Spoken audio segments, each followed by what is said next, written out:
करूं विनती करूं, धरूं चरण पर शीश। गुरु राम देवानंद जी महाराज ने दियो नाम बख्शीश। कोटि कोटि सिजदा करूं, कोटि कोटि प्रणाम। चरण कमल में राखियो, मैं बांदी जाम गुलाम।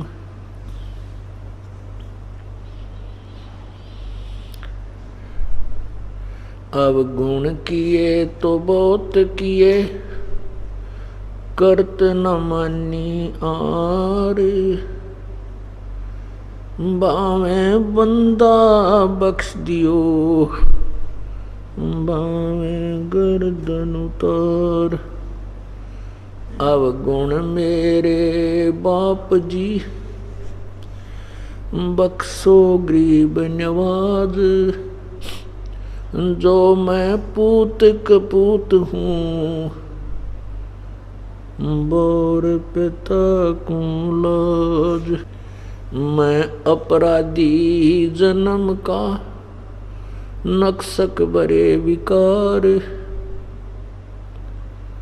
तुम दाता दुख भंजना, मेरी करो संभार।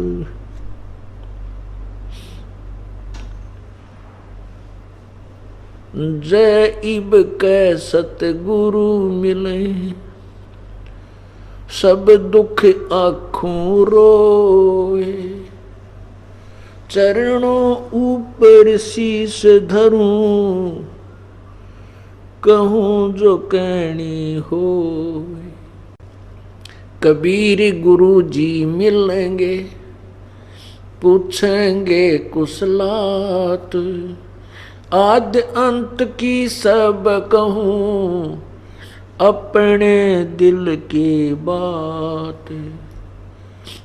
गुरु जी तुम ना भूलियो, चाहे लाख लोग मिल जाएं। हमसे तुमको बहुत है, तुमसे हमको नहीं।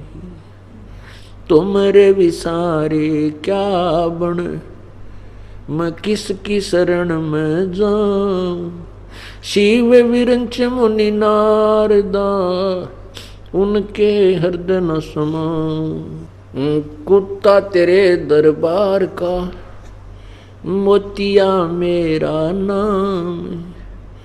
गले प्रेम की जेवड़ी, जहाँ खेचो वहाँ जाऊं।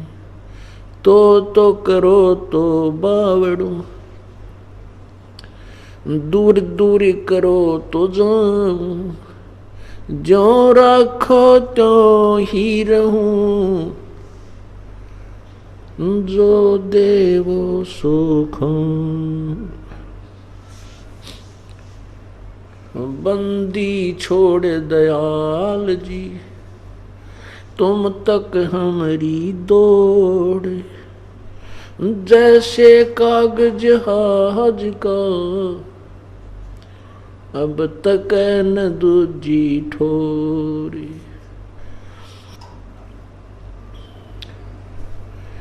सात द्वीप नौ खंड में, गुरु से बड़ा ना कोई। करता करे न कर सके,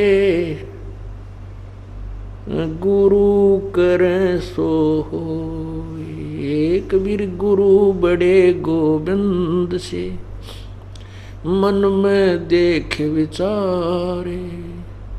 हरि सुमरे सो रह गए, गुरु सुमरे होए पार।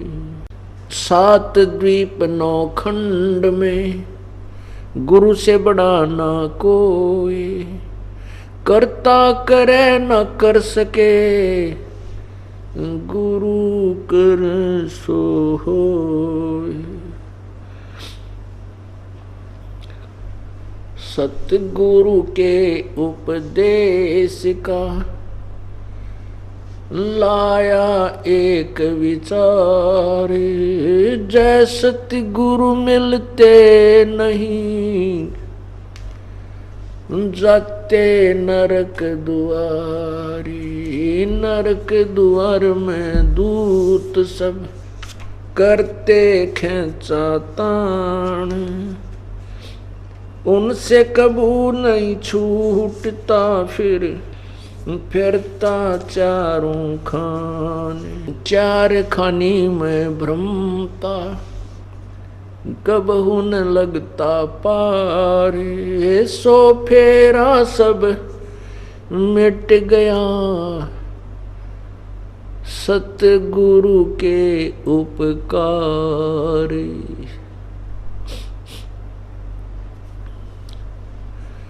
सात समुद्र की मसी करूं, लेखनी करूं बन राय, धरती का कागज करूं, गुरु गुण लिख्यो न जाए। गुरु मानुष कर जानते, ते नर कइये अंधे, ओए दुखी संसार में, आगे यम के फंद।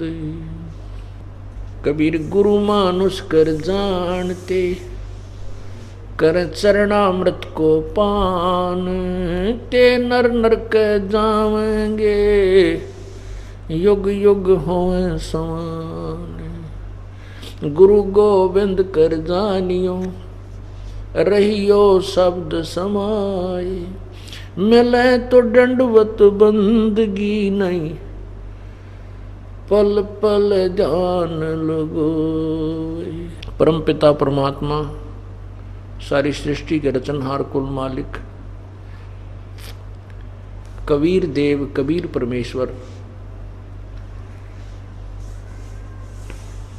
काल जाल में फंसी हुई हम आत्माओं के लिए अपने सतलोक से प्रस्थान करके और यहाँ इस काल के लोक में आते हैं। कुछ समय के लिए एक मनुष्य जैसा जीवन जीकर हमें ये उदाहरण देकर जाते हैं कि आप परमात्मा की प्राप्ति अपने दैनिक कार्य को करते हुए भी कर सकते हो। काल भगवान ने सभी प्राणियों को मिसगाइड किया हुआ है, भ्रमित किया हुआ है। पूर्ण परमात्मा, सतपुरुष, सतलोक, उस परम धाम, उस परमेश्वर की परम धाम तथा उस परमेश्वर की जानकारी, उसका ज्ञान पूर्ण रूप से नष्ट कर रखा है। उसको पुनः स्थापित करने के लिए, सतलोक के बारे में बताने के लिए, जहाँ से हम आए हैं वहाँ ले जाने के लिए वो परमात्मा हमें भिन्न भिन्न प्रकार के तरीके अपनाता है। परमात्मा पूर्ण ब्रह्म सतपुरुष कबीर जी चारों युगों में आते हैं और प्रत्येक युग में एक पूर्ण जीवन जी करके एक लीला करते हैं, उसमें अपना तत्व ज्ञान प्रचार करते हैं, यथार्थ ज्ञान हमें बताते हैं और वो ज्ञान लिपिबद्ध करा करके परमात्मा सहशरीर चले जाते हैं। वो सहशरीर ही आते हैं। परमात्मा सहशरीर है, उनका शरीर तेजों में है, बहुत नूरी शरीर है। उस परमेश्वर ने आकर के हमें बताया है कि परमात्मा पाने का तरीका है सर्वप्रथम गुरु बनाना चाहिए। गुरु सतगुरु, यदि ये नकली गुरु ना होते, यदि ये नकली सतगुरु ना होते तो सतगुरु की आवश्यकता नहीं पड़ती सतगुरु कहने की। सतगुरु इसलिए कहना पड़ा जो सच्चा गुरु हो। बाकी झूठे गुरु कौन कौन हैं जो अभी तक हमें ये नहीं बता सके कि ब्रह्मा विष्णु महेश के माता पिता कौन हैं, परमात्मा कैसा है, वास्तविक भगवान कौन है। जबकि हमारे सदग्रंथों में, हमारे पुराणों में और वेदों में, गीता जी में ये स्पष्ट लिखा हुआ है कि परमात्मा सशरीर है, उसका नाम कबीर है, और ब्रह्मा विष्णु महेश के माता पिता का भी नाम लिखा है। इनकी सतिथि भी बताई है कि ये नासवान है, अविनाशी नहीं है। और आज तक हमें नहीं बता सके, वो गुरु नहीं थे, वो झूठे गुरु थे। इसलिए सतगुरु कहा जाने लगा जो सच्चा ज्ञान दे, क्योंकि वो गुरु नाम से प्रसिद्ध हो चुके हैं, इसलिए सतगुरु शब्द प्रयोग करना पड़ा। जैसे सत साहेब, साहेब माने परमात्मा, राम, अल्लाह, खुदा, गॉड, कुछ भी कहो। सतगुरु इसलिए कहना पड़ा कि सत साहेब इसलिए कहना पड़ा कि अविनाशी परमात्मा। ये ब्रह्मा विष्णु महेश भी भगवान कहलाते हैं, ब्रह्म भी भगवान कहलाता है और परब्रह्म भी भगवान कहलाता है, लेकिन ये अविनाशी नहीं है। इसलिए सत साहेब यानी अविनाशी परमात्मा ही हमारा पूज्य देव है। तो सबसे पहले सतगुरु होना चाहिए। कई पुण्यात्माएं कहती हैं कि गुरु की क्या आवश्यकता है, हम वैसे सीधा ही प्रभु का वचन कर लेंगे। नहीं, गुरु की आवश्यकता है, क्योंकि गुरु के बिना कोई भी कार्य सफल नहीं हो सकता। ये नियम है ईश्वर का, परमात्मा का विधान है, उसका आदेश है, निर्देश। तो उसके आदेश का पालन करना भी हमारा परम कर्तव्य है। एक महात्मा जी हैं जो श्री राम सुखदास जी, जो गीता प्रेस गोरखपुर के संचालक भी रहे हैं, अब तो शायद वो शरीर छोड़ गए हैं। उनका बहुत अधिक बोलबाला है कि बड़े महापुरुष हैं, वो कभी अपना चित्र भी नहीं उतरवाने देते, और उनके प्रवचन आते थे टीवी पर तो केवल श्री कृष्ण जी का रथ का चित्र ही आता था, श्री कृष्ण जी का चित्र आता था, वो अपना चित्र नहीं आने देते थे कि मेरे चित्र की आवश्यकता नहीं है। तो उनकी थ्योरी, उन्होंने थ्योरी बना रखी है, उनका इतिहास पढ़ा हमने। उन्होंने कहा कि तुम सीधे ही भगवान से कनेक्शन जोड़ो, बीच में गुरु की आवश्यकता ही नहीं है। और उनके सिद्धांत को अपनाने वालों की भी कोई कमी नहीं है। परमात्मा कहते हैं, भाई गुरु बिन माला फेरते, गुरु बिन माला फेरते, गुरु बिन देते दान, गुरु बिन दोनों निष्फल हैं, चाहे पूछो वेद पुराण। गुरु के बिना कोई भी पुण्य, कोई भी अनुष्ठान आप करते हो वो व्यर्थ है। और सदगुरु के आदेश बिना यदि आप कोई नाम आदि का जाप भी करते हो, माला फेरते हो, वो व्यर्थ है। कहते हैं राम कृष्ण से कौन बड़ो, उन्हों भी गुरु कीन, तीन लोक के वे धनी, गुरु आगे अधीन। आप रामकृष्ण से बड़ा किसी को नहीं मानते।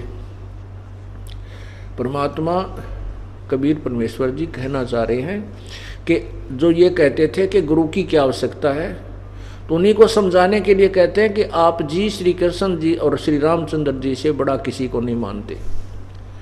उन्होंने भी गुरु बनाए, और वो भी गुरु के सामने गुरु शिष्य के समान ही रहे, जैसे टीचर के सामने विद्यार्थी होता है। सभ्यता से पेश आता है, करबद्ध खड़ा हो जाता है, सावधान रहता है, जो भी आज्ञा देते हैं श्रोधार्य होती है। कहते हैं रामकृष्ण से कौन बड़ो, उन्हों भी गुरु कीन, और तीन लोक के वे धनी, तीन लोक के वे मालिक, गुरु आगे आधीन। राम कृष्ण बढ़तेपुर राजा, तीन गुरु बंद कीन निज काजा। श्री राम कृष्ण तीन लोक के मुखिया हैं, यानी कि मंत्री हैं। इन्होंने भी प्रथम गुरु की वंदना करके ही अपने सर्व कार्य निज कामों को किया। तो आप अपना हिसाब लगा लो, आप की क्या औकात है कि आप बिना परमात्मा गुरु बनाए भगवान प्राप्ति कर लोगे, आपका कल्याण हो जाएगा। समझदार को इतना ही संकेत बहुत होता है। तीन लोक सब राम जपत हैं, जान मुक्ति को धाम। श्री राम वशिष्ठ गुरु कियो, तिन्हों सुनायो ओम नाम। अब क्या बताते हैं कि तीन लोग के भोली आत्माएं दशरथ पुत्र रामचंद्र जी को राम मान करके राम राम कर रहे हैं।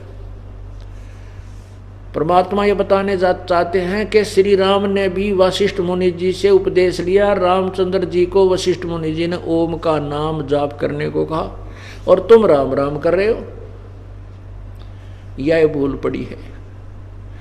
हम राम राम जपने का नहीं है, ये तो परमात्मा की महिमात्मक शब्द है। जैसे गुरु ग्रंथ साहिब नानक साहब वाहेगुरु वाहेगुरु किया करते थे, तो वाहेगुरु वाहेगुरु एक उस कबीर परमेश्वर की तरफ संकेत था उनका, क्योंकि उनको सतलोक में वो गुरु देखे, परमात्मा देखे थे और वही फिर देखे यहाँ पर काशी में। तो तब कहा था वाहेगुरु वाहेगुरु। ये है वो भगवान वीर गुरु भी, दोनों ही रूप इसी के हैं। लेकिन ये वाहेगुरु कोई नाम जपने का नहीं है, जैसे राम कोई नाम जपने का नहीं है। वो नाम जैसे कल आपको बताया था, वो नाम है 2 अक्षर का, जो नानक जी जाप करते थे। लेकिन वो नाम किसी अन्य को बताने का श्री नानक जी को आदेश नहीं था, परमात्मा का आदेश था। इसलिए नानक जी स्वयं पार हो गए और अन्य को अपने अमृतवाणी बना करके एफिडेविट दे करके और इस समय के लिए वो अनमोल वाणी छोड़ गए। इसी प्रकार राम शब्द नहीं है। कहते हैं तुम जिसको राम मानते उस राम ने वशिष्ठ मुनि से गुरु नाम लिया, उन्होंने उनको ओम का मंत्र दिया, तुम राम राम कर रहे हो। एक न भूला दो न भूली, भूली सब संसारी। ओए परमात्मा कहते हैं सारे भूले पड़े, सब किसी ने देख ले, सब गलत साधनाएं कर रहे हैं। तो सबसे पहले हमारा गुरु होना चाहिए, अर्थात सतगुरु। सतगुरु कहेंगे क्योंकि गुरु नकली बहुत है। सतगुरु इसलिए कहा जाता है कि जो सच्चा ज्ञान और परमात्मा की पाने का जो तरीका है, वे ऑफ वर्शिप, वो पूजा का जो विधि है वो सही बताता है, सच्ची बताता है, तो वो सतगुरु कहलाता है। फिर बताते हैं कि 7 सतगुरु के उपदेश का वही लाया एक विचार, जय सतगुरु मिलते नहीं तो जाते नरक द्वार। नरक द्वार में दूत सब करते खेचा तान, उनसे कभू ना छूटते फिर फिरते चारों खान। चारों खानी में भरमते कभू ना लगते पार, सो फेरा सब मिट गया मेरे सतगुरु के उपकार। कितना बाईपास निकाल दिया परमात्मा ने। आपने महावीर जैन, जो जैन धर्म के 24वें तीर्थकर हैं, उनकी हिस्ट्री पढ़ी सुनी। उस पुण्यात्मा ने गुरु बनाया। कौन बनाया? अपने ही दादा श्री ऋषभ देव जी को, अर्थात ऋषभ देव जी द्वारा बताई गई साधना से श्री महावीर जैन जी के जीव को क्या लाभ और क्या हानि हुई। और वो भी गुरु कहलाते थे, क्योंकि गुरु ही मानकर उनसे उपदेश लिया और उन्होंने गुरु बनकर ही उपदेश दिया।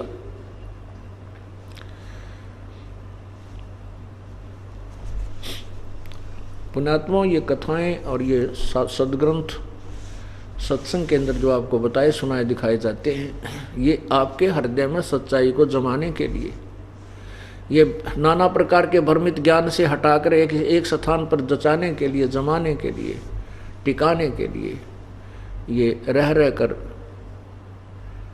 सुनाए और समझाए जाते हैं। अब आपको दिखाते हैं कि वो सतगुरु के बिना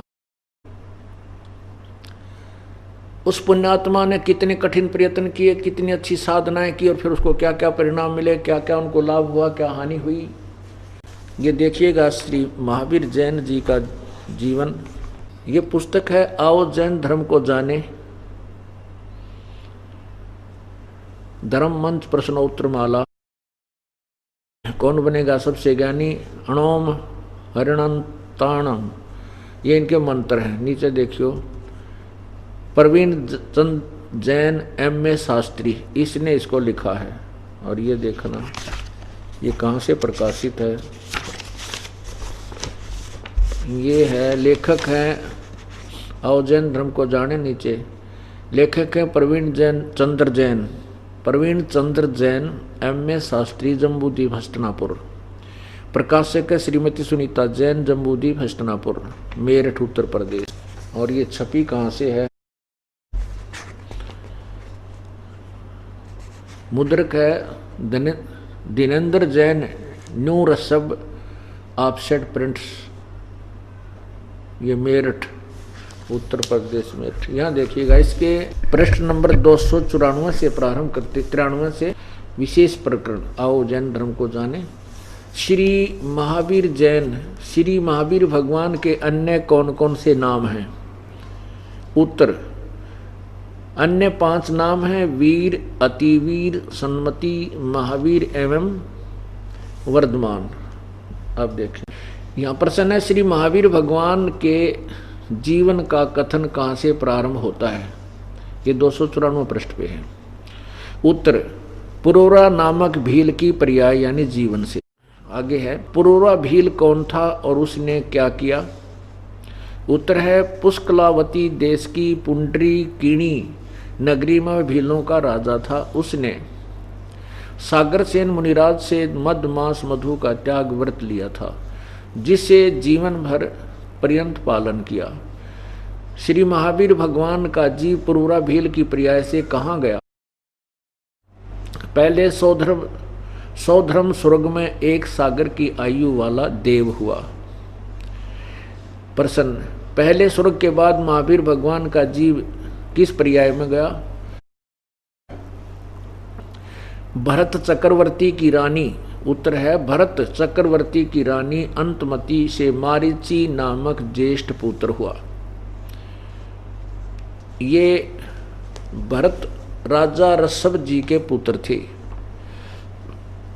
राजा ऋषभ जी देव जी के पुत्र थे भरत, और भरत का पुत्र मारीची था। और ये जीव जो है पहले भील था, भीलों की नगरी का राजा था। उसके बाद कोई साधना की किसी गुरु से बताए अनुसार, फिर वो स्वर्ग में देव बना, फिर वापस आकर के और राजा ऋषभ देव के पोते के रूप में जन्म हुआ। और राजा ऋषभ देव से मारीची नामक पुत्र, भरत से राजा ऋषभ देव का पुत्र भरत का पुत्र मारीची अर्थात राजा ऋषभ देव के पौत्र मारीची हुए। और राजा ऋषभ देव जैन धर्म के प्रवर्तक माने जाते हैं। जैन धर्म के प्रवर्तक अर्थात उस गुरु से नाम लेकर के मारीची वाली आत्मा ही आगे चल के महावीर जैन बने। और राजा ऋषभ देव गुरु धारण करके मारीची ने क्या क्या लाभ और हानि हुई, ये आपके समक्ष इन्हीं के द्वारा बताई हुई पेश की जाती हैं। देखिएगा, ये वही प्रश्न नंबर 294, यहाँ देखना नीचे। अच्छा, पहले स्वर्ग के बाद महावीर भगवान का जीव किस पर्याय में गया? उत्तर है, भरत चक्रवर्ती की रानी अंतमती से मारीची नामक ज्येष्ठ पुत्र हुआ। मारीची के पर्याय से महावीर भगवान का जीव किस पर्याय में गया? ब्रह्म स्वर्ग में देव हुआ। फिर अयोध्या नगरी में, उसके बाद फिर कहाँ आया? अयोध्या नगरी में कपिल ब्राह्मण की काली स्त्री से जटिल नामक पुत्र हुआ। जटिल के पर्याय से कहाँ गया? नीचे देखिए, उत्तर है, सौधर्म स्वर्ग में एक सागर की आयु वाला देव हुआ। सौधर्म स्वर्ग से निकल के श्री महावीर भगवान का जीव कहाँ गया? किस पर्याय में गया? उत्तर, इसी भरत क्षेत्र में सूतिका नामक गांव में अग्निभूत ब्राह्मण की गौतम स्त्री से अग्निशय नामक पुत्र हुआ। अग्निशय की पर्याय से महावीर भगवान का जीव किस पर्याय में गया? उत्तर, स्वर्ग में गया। स्वर्ग की पर्याय से महावीर भगवान का जीव किस पर्याय में गया? भरत क्षेत्र के मंदिर नामक ग्राम में गौतम ब्राह्मण की कौश की पत्नी से अग्निमित्र नाम का पुत्र हुआ। अग्निमित्र की प्रिया से कहाँ गया श्री महावीर भगवान का जीव? कहाँ गया? उत्तर महेंद्र स्वर्ग में। महेंद्र स्वर्ग से कहाँ गया? यहाँ देखो, मंदिर नगर में सालकाय ब्राह्मण की पत्नी से भारद्वाज नामक पुत्र हुआ। भारद्वाज की प्रिया से महावीर भगवान का जीव कहाँ गया? महेंद्र स्वर्ग में देव हुआ। महेंद्र स्वर्ग से महावीर भगवान का जीव कहाँ गया? इतर निगोद में एक सागर की आयु वाला निगोदिया जीव हुआ। निगोद से निकल कर श्री महावीर भगवान का जीव कहाँ गया? अब देखो कहाँ गया और के बनी उसके संग में। अनेक जी अनेक भाव धारण किए, अनेक शरीर धारण किए। क्या क्या?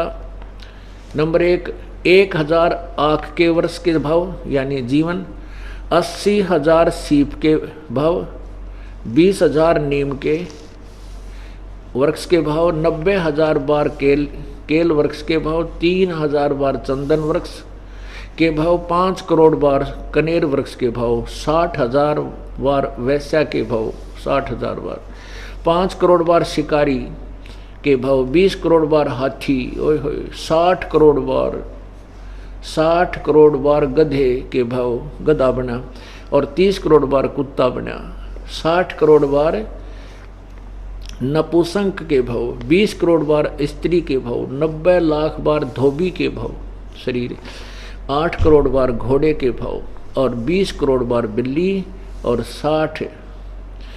60 लाख बार गर्भपात के मरण, और 80 लाख बार देव पर्याय को प्राप्त किया। हे पुण्यात्मा देखिए, हे भगवान, हे परमात्मा, अब इन बातों से विचार आता है, जय सतगुरु मिलते नहीं हम जाते नरक द्वार। ओए होए,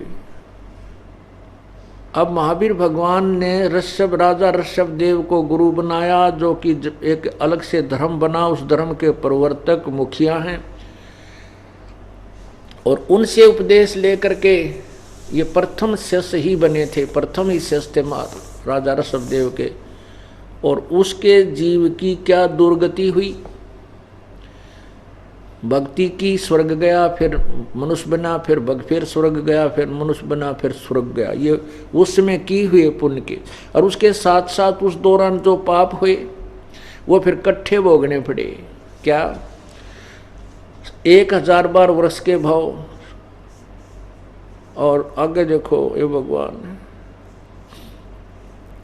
60,000 बार वैश्या, 5 करोड़ बार शिकारी, और शिकारी बनकर जो पाप इकट्ठे करे वह भी भोगने पड़े।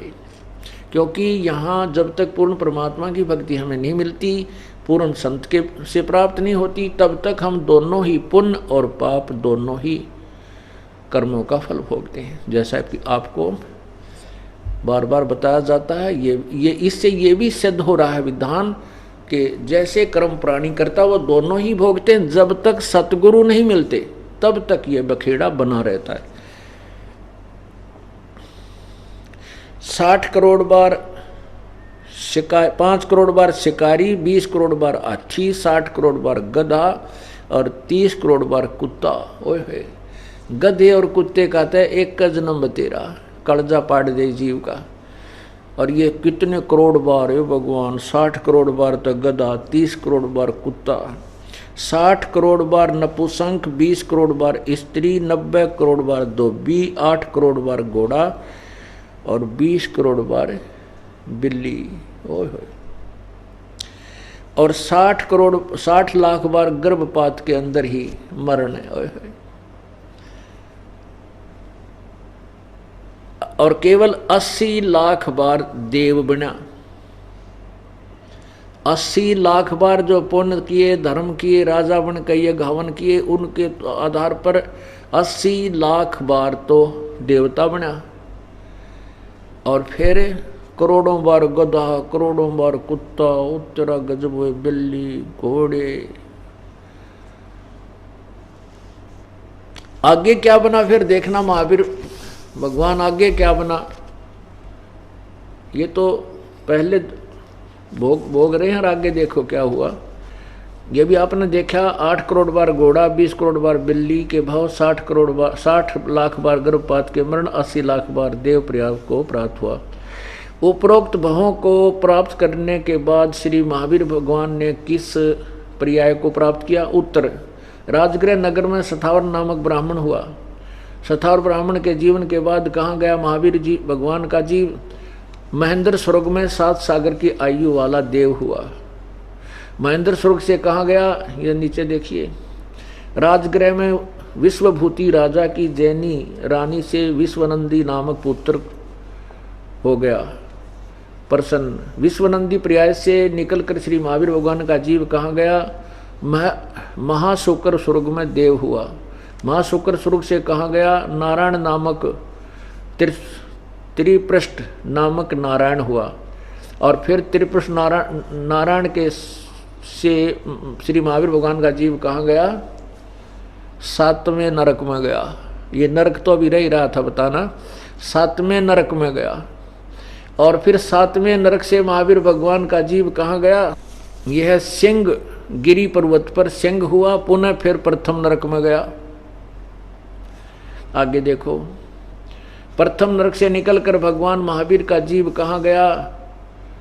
हिमवान पर्वत शिखर पर सिंह हुआ, वहाँ पर उसे अजिंत जय एवं अमित गुण नामक मुनिराज ने संबोधित किया। सिंह का जीव किस पर्याय में गया? सौधर स्वर्ग में सिंह केतु नामक देव हुआ।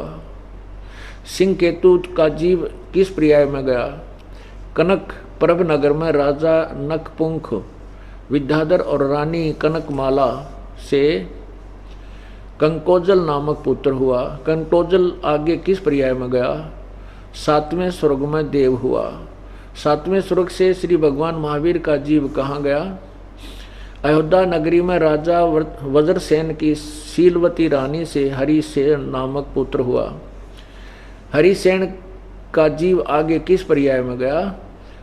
महाशुकर स्वर्ग में देव हुआ। महाशुकर स्वर्ग से श्री महावीर भगवान का जीव कहाँ गया? दातकी खंड की पूर्व विदेही की पुष्कलावती देश की पुंडी किणी नगरी में राजा सुमित्र रानी मनोरमा से प्रिय मित्र नाम का चक्रवर्ती हुआ। प्रिय मित्र नाम का चक्रवर्ती आगे किस पर्याय में गया? सहस्रार स्वर्ग में देव हुआ। सहस्रार स्वर्ग से महावीर भगवान का जीव कहाँ गया? जम्बू द्वीप के छतरपुर नगर में नंदीवर्धन राजा की वीरमती रानी से नंद नाम का पुत्र हुआ। नंद का जीव आगे किस पर्याय में गया?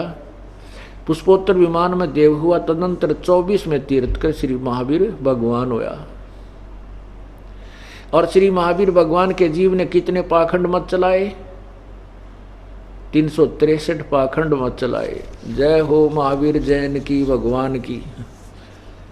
और फिर भी महावीर भगवान ने, ये परमात्मा पुणात्माओं, अब ये बताते हैं सतगुरु के उपदेश का, यानी सतगुरु से प्राप्त इस मंत्र से हमें क्या लाभ हुआ। अब हिसाब लगाना पड़ेगा, ये आत्मा विवश हो जाएगी सोचने के लिए। सतगुरु के उपदेश का, सतगुरु के उपदेश का लाया एक विचार, जय सतगुरु मिलते नहीं जाते नरक द्वार। नरक द्वार में दूत सब करते खिंचातान, उनसे कभू ना छूटता फिरता चारों खानी। चार खानी में भरमता कबहू न लगता पार, 100 फेरा सब मिट गया मेरे सतगुरु के उपकार।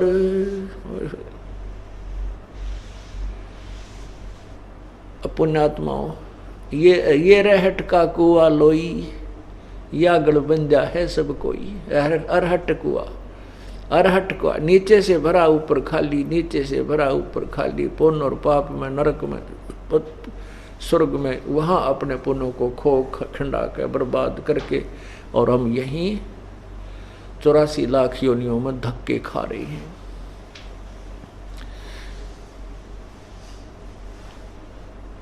अब क्या बताते हैं, 7 समुद्र की मसीह करूं।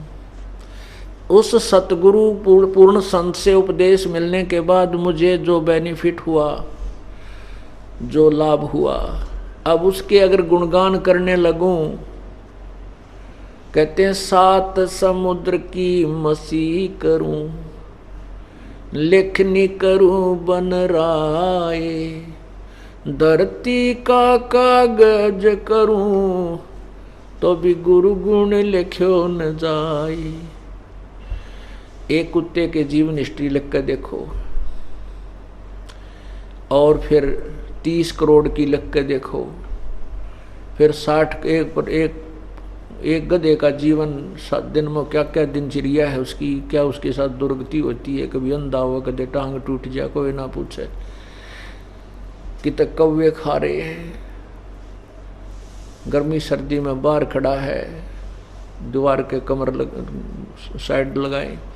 तो पुण्यात्माओं कहते हैं 7 समुद्र की मसी कर लूं, इनक बना लूं, स्याही बनाऊं, और सभी वन के जितने वृक्ष हैं, पेड़ हैं, पौधे, सब की कलम बना लूं। एक पेड़ में कितनी कलम बन जा, करोड़ों। और कहते हैं सब घिस जाए, सारे 7 समुद्रों की इंक वह भी समाप्त हो जावे, लेकिन सतगुरु का गुण नहीं लिखा जा सकता, फिर भी शेष बच जावे।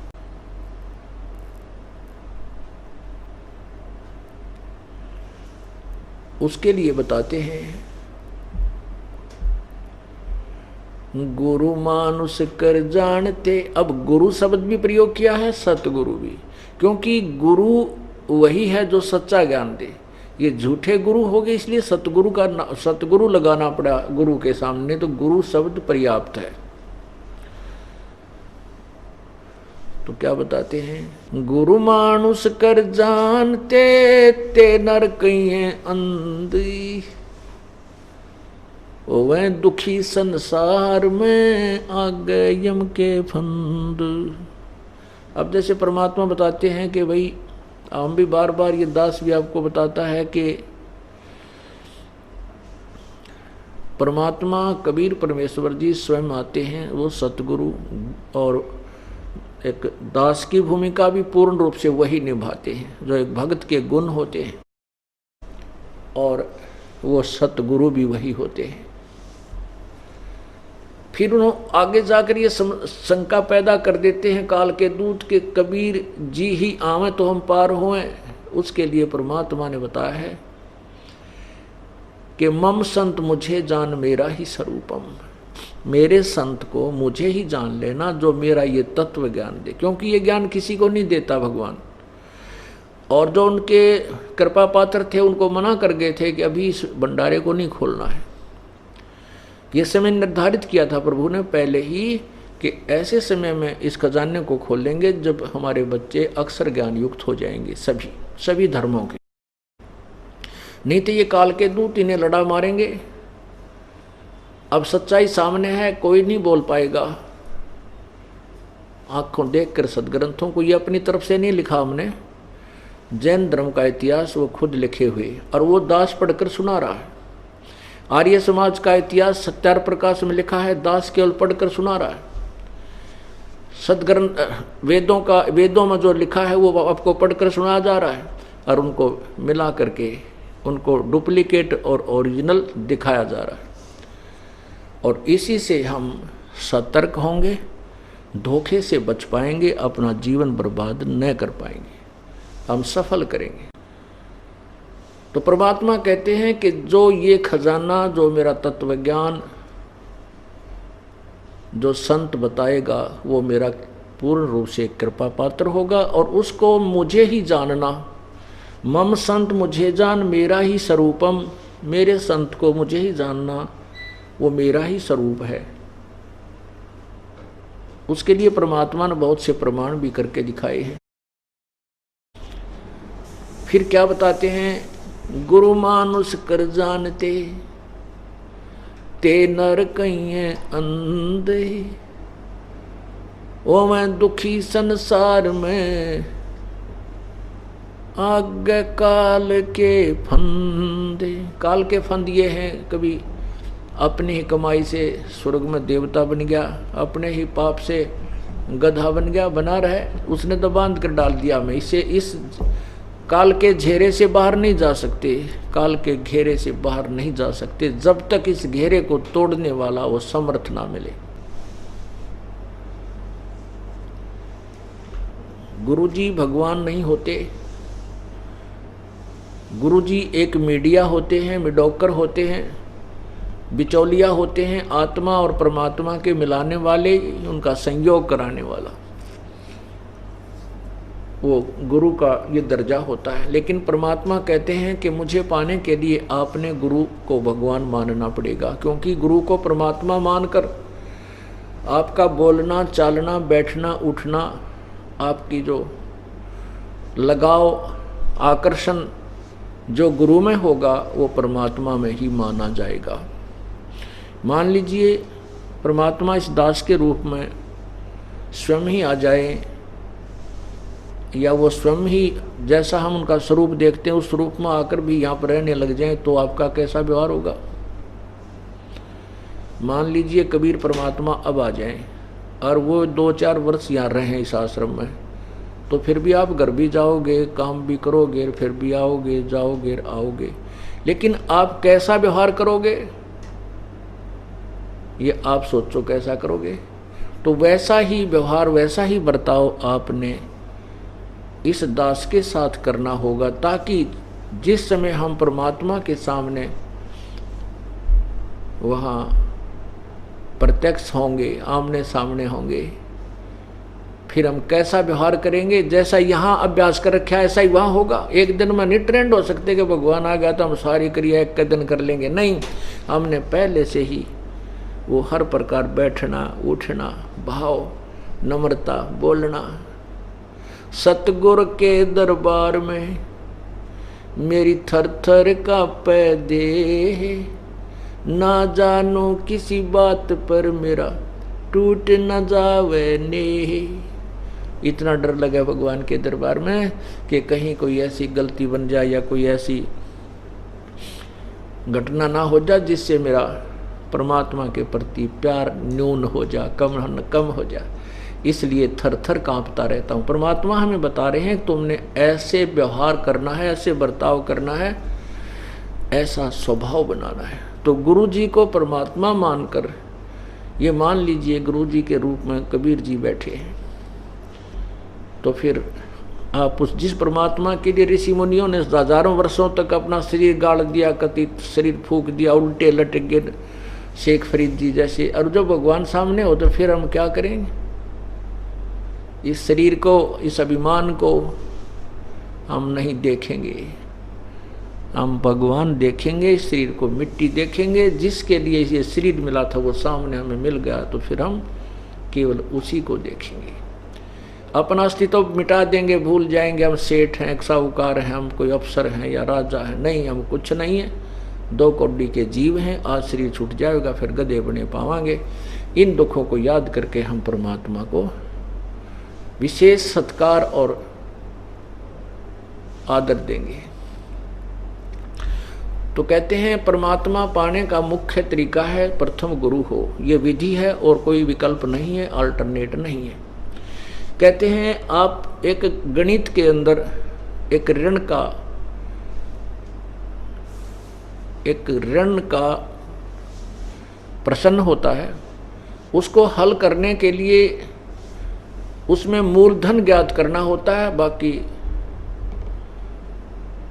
उसमें क्या करना होता है, सबसे पहले उसमें मानना होता है, मान लीजिए मूलधन 100 रुपये, जबकि वो मूलधन करोड़ों रुपए में होता है। वो 100 रुपये वो मूलधन नहीं है, लेकिन मान के चलना पड़ता है, मान लीजिए मूलधन 100 रुपये, और 100 रुपये मूलधन मान करके फिर उसमें एक दर निकालनी होती है, वो समय या दर निकालना होता है। वो निकालने के बाद फिर मल्टीप्लाई करके हम उस ओरिजिनल वास्तविक मूलधन को प्राप्त कर लेते हैं।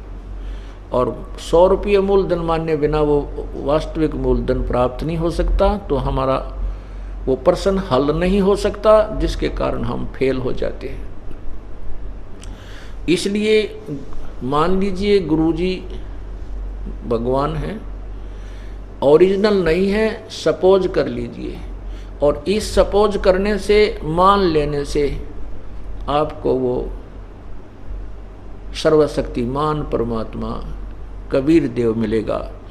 बिन गुर मिले मोहे ना पावे, जन्म जन्म भव धक्के खावे। अब क्या बताते हैं, गुरु से अधिक ना कोई ठहरा ही, मोक्ष पंथ नहीं गुरु बिन पाई। राम कृष्ण बढ़ते पुर राजा, तिन गुरु बंद की न निज का जा। गेई भक्ति सतगुरु की करही, आद नाम निज हृदय दरही।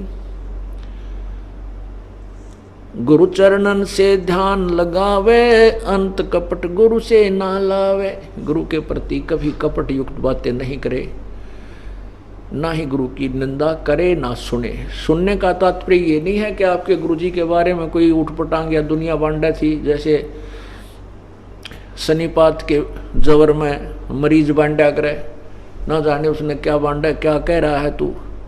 ऐसे ही ये भ्रमित किया हुआ समाज उन स्वार्थी लोगों के द्वारा मिसगाइड किया हुआ, ना जाने क्या क्या बोल रहा था, तो उनके मुंह को बंद नहीं कर सकते हम अपने कानों को बंद नहीं कर सकते। क्या बताते हैं, गुरु की निंदा सुने जो काना, ताको निश्चय नरक निदाना। अपने मुख निंदा जो करही, शुक्र स्वान गर्भ में पढ़ी। गुरु की निंदा जो सुने और आप निंदा करें, वो 84 लाख योनियों में जाता है। तो स्वयं तो निंदा करे, वो तो है घोर पापी, और कोई कह रहा है उसको हम ना जुबान बंद कर सकते, ना हम अपने कान बंद कर सकते। उसके लिए बताया है कि वो कह रहे हैं कि आपके गुरुजी ऐसे हैं, उस आश्रम में ऐसा करते हैं, वैसा गलत करते हैं, और आपके मन में ये भावना भी नहीं आई कि ये जो कह रहा है ये सत्य, ये कहता रहेगा, ऐसा कुछ नहीं है, आपके हृदय में नहीं आई, तो आपने बस सुनकर भी नहीं सुना।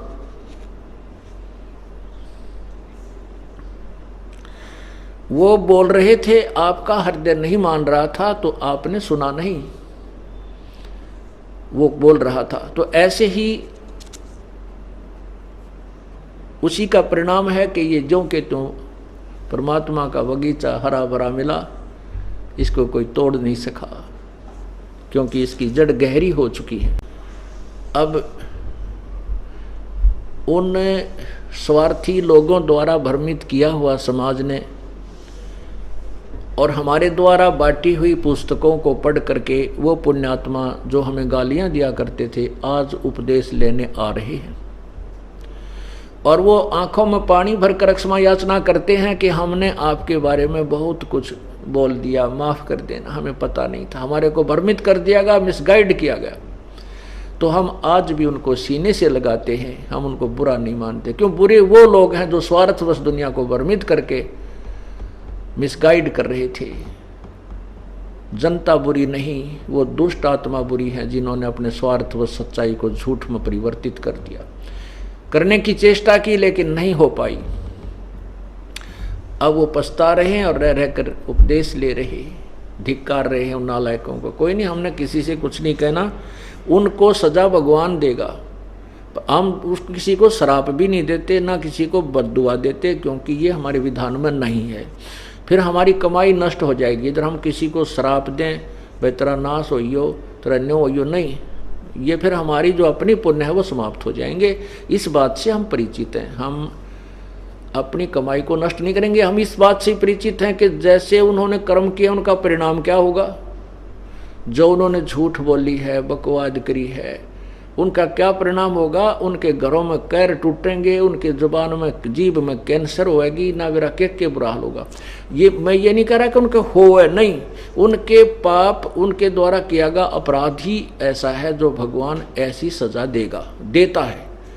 वो अटल नियम है, और उसका समाधान भी सतलोक आश्रम बरवाड़ा और क्रोथा में ही है, और किता है भी नहीं। तो हमने फिर भी बुरे नहीं लागते, क्योंकि जब परमात्मा आए थे उन्होंने भी लीलाएं की थी, और बहुत से निकम्मों ने उस टाइम भी भगवान की निंदा की होगी। अब आते हैं यहाँ पर, यहीं आकर के उनके वो दुख जो उस समय उनको पाप किए थे आज भोग रहे हैं। किसी का किसी प्रकार का कष्ट है, किसी का किसी प्रकार का कष्ट है, और वो कहीं उनका समाधान नहीं, वो भी कबीर परमेश्वर से ही होता है। और फिर उनका जो है ना दुख भी यही सुनवाई होगी, जो उन्होंने पाप किए हैं। परमात्मा बहुत दयालु हैं, फिर भी क्षमा कर देते हैं, क्योंकि उनको मालूम है कि ये काल बंडा रहा है, काल बहका रहा है, मेरे ही बच्चों को मेरे ही विरुद्ध कर देता है, और फिर उनको सजा देता है पाप करवा के। और फिर भी ये यहाँ आ जाते हैं, भगवान से के सामने क्षमा याचना कर लेते हैं, उपदेश ले लेते हैं। तो फिर साबन का स्वभाव है मैल काट देना, औषधि का स्वभाव है रोग काट देना, नाश कर देना। परमात्मा के नाम का स्वभाव है, परमात्मा के जाप का स्वभाव है कि अपराधी कितना ही घोर अपराधी क्यों ना हो, उसके भी पापों को अक्षमा कर देना।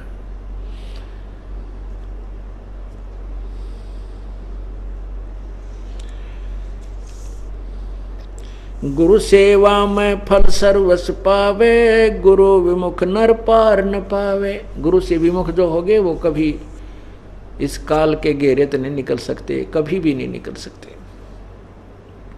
गुरु वचन निश्चय कर माने, पूरे गुरु की सेवा ठाने।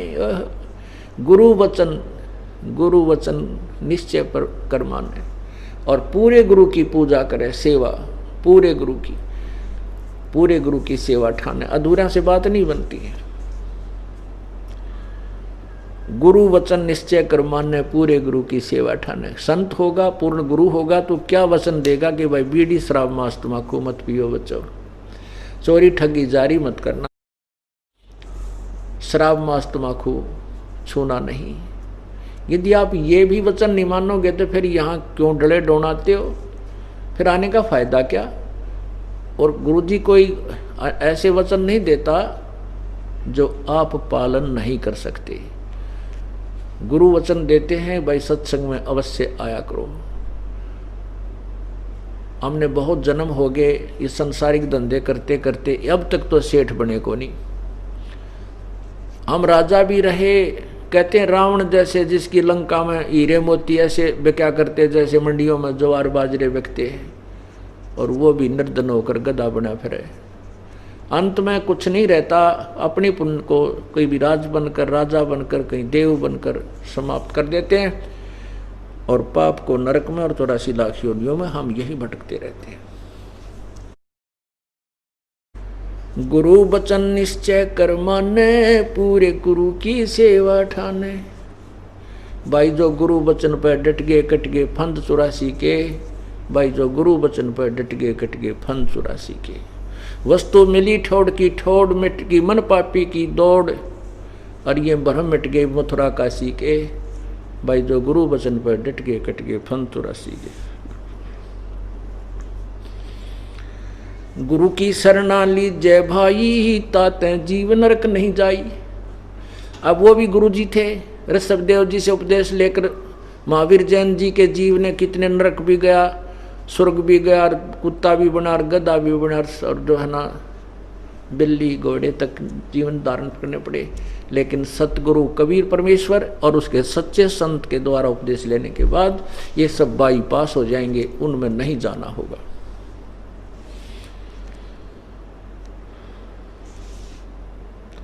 गुरु कृपा कटे यम फांसी, विलंब न हो मिले अविनाशी।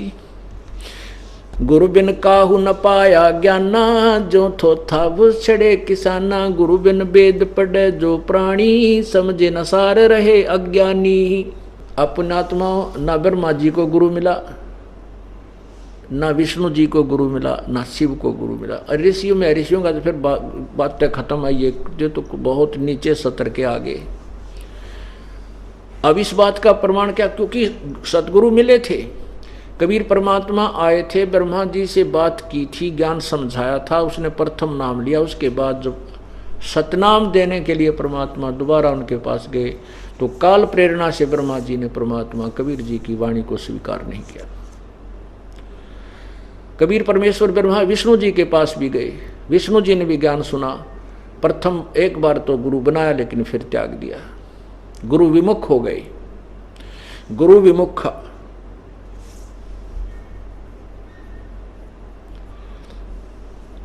गुरु सेवा में फल सर्वस आवे, गुरु विमुख नर पार न पावे। वो विमुख हो गए, उन्होंने त्याग दिया मंत्र को और शिव जी के पास गए थे परमात्मा। शिव जी ने भी प्रथम बार एक बार तो गुरु धारण किया। जब सतनाम देने का के लिए परमात्मा गए तो काल प्रेरणा से और ब्रह्मा जी की डिस्कस करने से उन दोनों ने, विष्णु ने भी शिव ने, वो तत्व ज्ञान स्वीकार नहीं किया।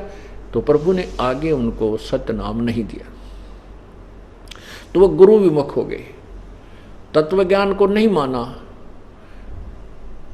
अब आपको प्रमाण दिया है कि पुराण में विष्णु जी और ब्रह्मा जी और शिव जी की अपनी थ्योरी है।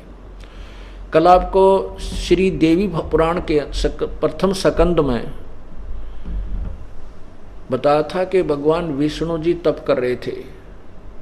ब्रह्मा जी इस बात में असमंजस में हो गए कि विष्णु जी तो सर्वशक्तिमान हैं, सर्वेश्वर हैं, फलान हैं, और ये भी किसका भजन करें। तो विष्णु जी ने बताया कि मैं देवी की पूजा करता हूँ और मेरे विचार में इस दुर्गा से ऊपर कोई भगवान नहीं है। तो आपने पता लग गया होगा कि इनको गुरु नहीं मिला। अगर सतगुरु मिला होता तो ये ज्ञान ये नहीं बोलते। वेद के अंदर लिखा परमात्मा सशरीर है, ब्रह्म से अन्य और परमात्मा है जो पूर्ण ब्रह्म है। और इनको ऋषि महर्षि नहीं समझ सके। जैसे महर्षि दानंद जी, वैसे तो अब इनको महर्षि कहते हुए हमें शर्म आती है, लेकिन ये महर्षि नाम इनका पक गया। एक लड़के ने अपने छोरे का नाम डीसी दे रखा, डीसी। और वहाँ एक जगह वो खड़े थे, उन्होंने बुला रहा लाइए डीसी ने बुला के। तो दूसरे कहने लगे भाई डीसी कौन है? उन्होंने बोला इसका लड़का है। वो बालक था छोटा सा, 14-15 साल का। तो उन्होंने बोला यू डीसी है? कहा भाई मारा तो ये डीसी है। तो वो उस सुनने वाले ने सोचा कोई डिप्टी कमिश्नर होगा, इसका पुत्र वही बन गया होगा, तो कोई बड़ी बात नहीं होती। तो उसने अपने लड़के का नाम डीसी रख रखा था। तो महर्षि जी तो ऐसे महर्षि पाक रहे थे, बाकी महर्षि नहीं थे, बालक थे। अब जैसे वेद यजुर्वेद के 5वें अध्याय के प्रथम मंत्र में 2 बार लिखा है अग्नि तनुरसी विष्णु वेतवा सोमन, सोमस्य तनुरसी। परमात्मा सशरीर है और उस परमात्मा का सर्व के पालन करने के लिए भी एक अतिथि रूप में जब आता वो शरीर भी है। 2 ऐसे श्री रामानंद जी ने जब देखा परमात्मा ऊपर भी और नीचे भी, कहा था 2 उठौड़ है एक तू भया एक से 2, और कहे गरीबदास समकार ने तुम आए हो मगजो। वेद कहते हैं परमात्मा, पूर्ण परमात्मा अपने साधक के पाप नाश कर देता है, और ये महर्षि जी कहते हैं, ये संत जी कहते हैं कि पाप तो भोगने पड़ेंगे। तो क्या उन्होंने वेदों को समझा? क्या उन्होंने वेदों का सार था? नहीं। इसलिए परमात्मा कहते हैं गुरु बिन काहु न पाया ज्ञाना, जो थो था भूस छड़े किसाना। गुरु बिन वेद पढ़े जो प्राणी, समझे न सार रहे अज्ञानी। अभी तक ये सब अज्ञानी थे, ये वेदों के सार को नहीं समझ सके। पुण्यात्मा ये दास अभिमान नहीं करता, अभिमान नहीं कर रहा, लेकिन सच्चाई कह रहा है। इसको आप किसी तराजू में तोल लो, चाहे अभिमान कहो। मुझे नहीं ज्ञान, लेकिन अपने वेदों में ज्ञान है, अपने भगवान का दिया हुआ ज्ञान है, और वो सच्चा प्रमाण है। उसको केवल आप तक दिखा और पढ़ा सुना रहा हूँ, और ये खजाना दास को दिया है और किसी को दिया भी नहीं अभी तक। जिनको दिया था उनको बरतने का आदेश भी नहीं दिया था कि अभी मत खोलना इनको।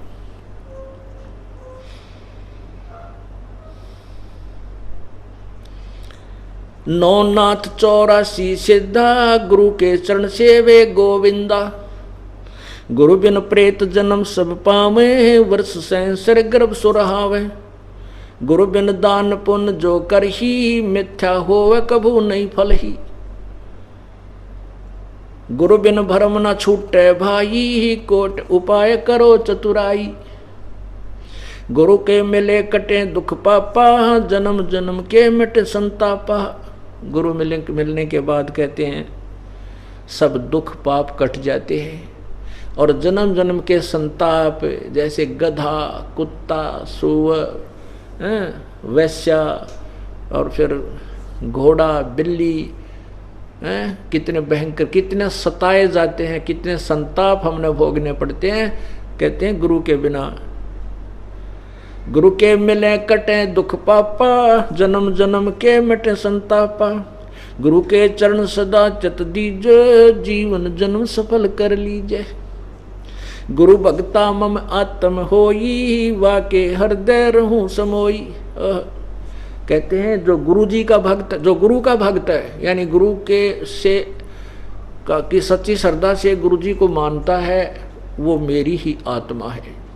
गुरु भक्ता मम आत्म होई, वाके हृदय रहूं समोई। जो गुरु का भक्त है वो मेरी प्यारी आत्मा है, मैं उसके हृदय में रहता हूँ। और कहते हैं गुरुपद सेवै बिरला कोई, और जा पे कृपा साहिब की हुई। अब जो पुण्यात्मा रह कर यहाँ पर आ रहे हैं, किसी की नहीं सुन रहे हैं, संघर्ष भी कर रहे हैं, किसी का पति लड़ा है, किसी की पत्नी पीछे पड़ रही है, किसी के बालक, किसी का कुछ, या पड़ोसी रिश्तेदार, कहते हैं वो फिर गुरुपद सेवा बिरला कोई, जिस पे कृपा परमेश्वर कबीर जी की हुई। तो उसकी कृपा होती है तभी वो सब संघर्ष को करता हुआ परमात्मा के मार्ग में आगे बढ़ पाता है। वही गुरु की इस पद्धति का सेवन करता है, पूजा करता है। गुरु जी के मार्ग पर वही चल सकता है जिस पर कबीर परमेश्वर की कृपा हो। और उस पर कृपा होगी किसकी? गुरु भक्ता मम आत्म होई, वाके हृदय रहूं समोई। जो मेरे संत का जो भक्त होगा, यानी उसका जो आज्ञाकारी होगा, उसके हृदय में मैं रहूँगा। और परमात्मा रहेंगे तो प्रेरणा अच्छी रखेंगे, सौ कारण बना के कोई दान भी करवाएंगे, भजन भी करवाएंगे, डरा डरू के प्यार देकर, शाम दाम दंड भेद कोई भी तरीका अपनाए, अपने बच्चे को वो काल जाल से बचाकर ही रखेंगे। 68 तीर्थ भरम भरम आवे, सो फल गुरु के चरणों पावे। ओए होए, 68 तीर्थों पर जाने के लिए 1 वर्ष चाहिए, और कम से कम भी 60-70 हज़ार रुपये चाहिए। और वो फल, उससे भी अधिक फल कहते हैं, एक बार गुरु के चरणों में आने से आपको प्राप्त होता है। 10वां अंश गुरु को दीजिए, जीवन जन्म सफल कर लीजिए। अपना 10% अपने इनकम का परमात्मा के चरणों में दान के लिए दीजिए, अवश्य देना चाहिए। गीता जी अध्याय नंबर 3 के श्लोक 10 से 15 तक ये स्पष्ट किया है कि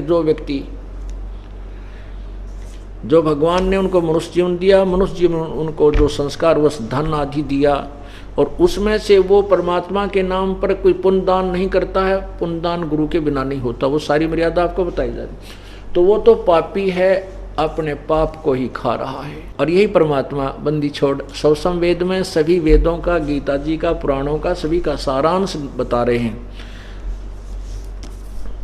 ये देखिएगा पवित्र गीता जी अध्याय नंबर 3, श्रीमद् भगवत गीता अध्याय नंबर 3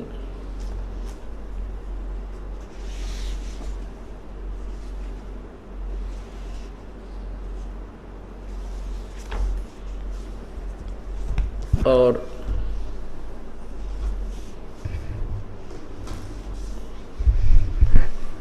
इसको आपको इस तीसरे अध्याय को प्रारंभ से ही पढ़ के सुनाते हैं। इसमें बहुत ही अच्छा निर्णायक ज्ञान है। वैसे तो सदग्रंथों के अंदर खजाना भरा पड़ा है, लेकिन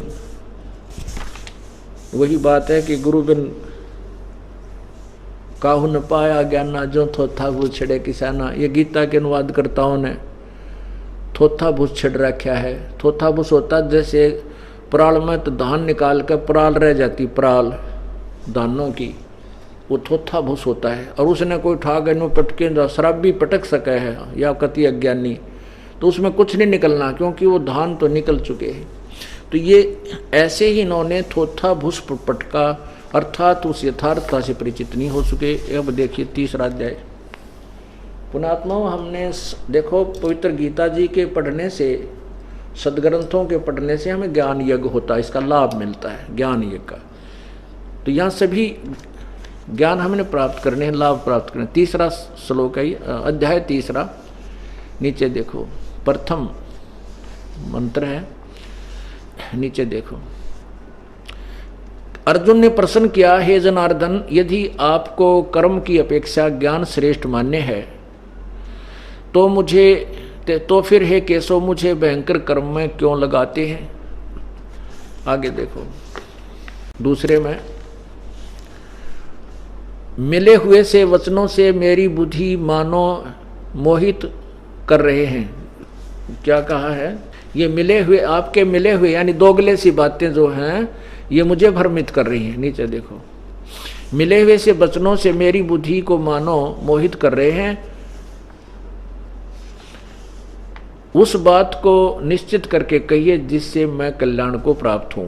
अब यहां भगवान कहता है, वो काल भगवान बोलता है, नीचे देखो, हे निष्पाप, इस लोक में 2 प्रकार की निष्ठा मेरे द्वारा कही गई है। सांख्य योग निष्ठा तो ज्ञानियों के और योगियों की निष्ठा कर्म योग से होती है। आगे चलो, मनुष्य न तो कर्मों को आरंभ किए बिना निष्कर्मता को प्राप्त होता है, ज्ञान योग की निष्ठा को प्राप्त होता, और न, यहां देखना, कर्मों की केवल त्याग मात्र से सिद्धि यानी सांख्य निष्ठा को प्राप्त होता। आगे चलो, निसंदेह कोई भी मनुष्य किसी भी काल में अक्षण मात्र भी बिना कर्म किए नहीं रहता, क्योंकि सारा मनुष्य समुदाय प्रकृति जनित गुणों द्वारा परवश हुआ कर्म करने के लिए बाध्य किया जाता है। आगे देखो, कहने का भाव ये है कि जो तुम हठ योग आदि कर दोगे, घर छोड़कर चले जाओगे, उससे कोई लाभ नहीं। अपने चाहे बाल बच्चों में रहो या जैसे कोई शादी नहीं करा पाते हैं तो वो अगर अपने हठ योग करके जंगल में जैसे समाधिस्थ हो जाते हैं, वो तो कर्म सन्यासी कहलाते हैं। अपना जो दैनिक कर्म उनको किया करते रहते हैं, घर का धंधा भी करते हैं और भगवान भी भजते हैं, वो दोनों ही कर्म योगी कहलाते हैं। केवल यानी कई बार ये मन में धारणा आ जाती है कि अभी कर्म योगी उसी को कहते हैं जो शादीशुदा हो, बाल बच्चेदार हो। नहीं, शादी करा ले और बालक ना हो जब के कर ले, बच्चे भी ना हो तो क्या वो फिर कर्म योगी नहीं रहा? ऐसा नहीं है। जो हठ योग करके अपने इंद्रियों को हठ योग द्वारा तप में लगाता है, कठिन घोर तप करता है, उसके लिए मना, उसी के लिए कह रहा है इसमें।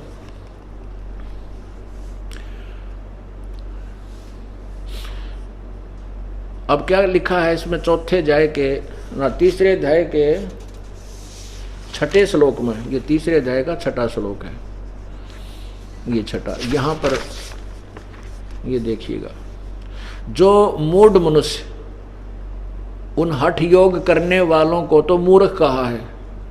मूढ़ बुद्धि मनुष्य समस्त इंद्रियों को हठपूर्वक ऊपर से रोककर मन से उन इंद्रियों विषयों का चिंतन करता रहता हुआ मिथ्याचारी अर्थात दंभी कहता है। नीचे देखो, किंतु हे अर्जुन, जो मन से इंद्रियों को वश में करके अनासक्त हुआ समस्त इंद्रियों द्वारा कर्म योग का आचरण करता है, वही श्रेष्ठ है। यानी मन न रोक कर बकवाद्यां हटावे, बुरे कर्मों से हटावे और अपने अच्छे काम करे, भगवान के नाम पर, क्रिया पर, सेवा में, जैसे सेवा करते हैं यहाँ पर, दान धर्म इनमें लगावे, तो वो भक्त कर्म योगी कहलाता है।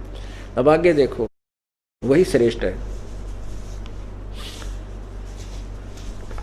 अब 9वें में का क्या स्पष्ट किया है? 9वें अध्याय में, 9वें श्लोक में तीसरे अध्याय के में स्पष्ट किया है।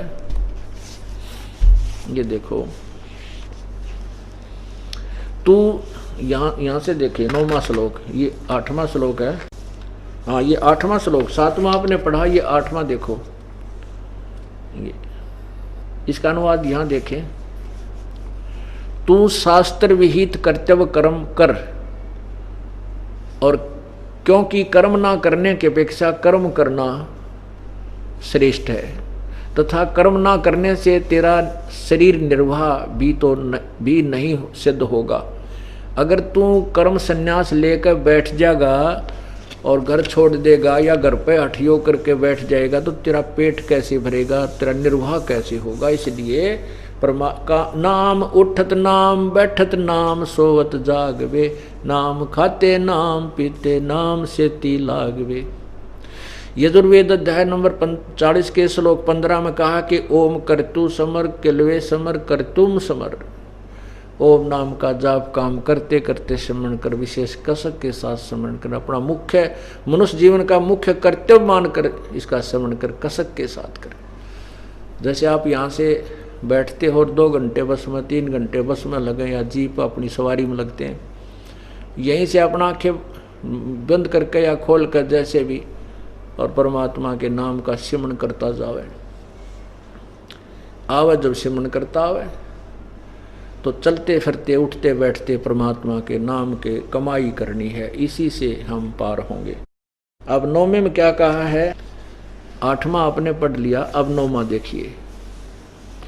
यज्ञ के निमित्त किए जाने वाले कर्मों के से अतिरिक्त दूसरे कर्मों में लगा हुआ यह मनुष्य समुदाय कर्मों से बंधता है। इसलिए हे अर्जुन, आसक्ति रहित होकर उस यज्ञ के निमित्त कर्तव्य कर्म कर। अब क्या बताया है कि यज्ञ के निमित्त, यज्ञ माने धार्मिक कर्म, जैसे हवन यज्ञ, धर्म यज्ञ, ज्ञान यज्ञ, ये अनुष्ठान है। परमात्मा के धार्मिक अनुष्ठानों के अतिरिक्त जो भी हम कर्म करते हैं वो तो हमें कर्मों में बांधते हैं, और ये कर्म हमें, ये भी कर्म है, ये कर्म हम कर्मों को छुड़वाते हैं, उनसे बंधन से मुक्त करते हैं। तो इसलिए कर्तव्य कर्म कर। गीता जी अध्याय नंबर 16 के श्लोक 23 में कहा है कि शास्त्र विधि को त्याग कर जो मनमानी पूजाएं करते हैं, आचरण करते हैं, उनको कोई लाभ नहीं होता, ना उनकी गति होती है, ना उनको कोई सिद्धि होती है, ना उनको कोई सुख होता है। फिर 24वें श्लोक में कहा है कि इससे अर्जुन तेरे लिए कर्तव्य कर्म, शास्त्र ही प्रमाण है कि कौन से कर्म साधना के करने चाहिए, कौन से ना करने चाहिए, और किसी बात को आधार मत मानना। तो यहाँ यही बताया है कि जो हम यज्ञ, ये धार्मिक, अब जैसे आपने और बात तेरे काम न आवे तू संतों शरण लाग रे, के सोवे गफलत में बंदे जाग जाग नर जाग रे, जाग जाग नर जाग रे। और यही गीता जी कह रही है कि यज्ञ के निमित्त किए जाने वाले कर्मों से अतिरिक्त दूसरे कर्मों में जो लगा हुआ वो मनुष्य समुदाय कर्मों के बंधन में बनता है। इससे हे अर्जुन, आसक्ति रहित होकर उस यज्ञ के निमित्त यानी धार्मिक अनुष्ठानों के निमित्त कर्तव्य कर्म कर, यानी शास्त्र अनुकूल साधना ही कर। अब देखिए आगे देखो, अब इसमें क्या कहा है, 10वें श्लोक में कहा है कि प्रजापति ब्रह्मा ने, प्रजापति ने कल्प के आदि में यज्ञ सहित प्रजाओं को रचकर कहा था, तुम लोग इस यज्ञ के द्वारा वृद्धि को प्राप्त हो और यह यज्ञ तुम लोगों को इच्छित भोग देने वाला हो।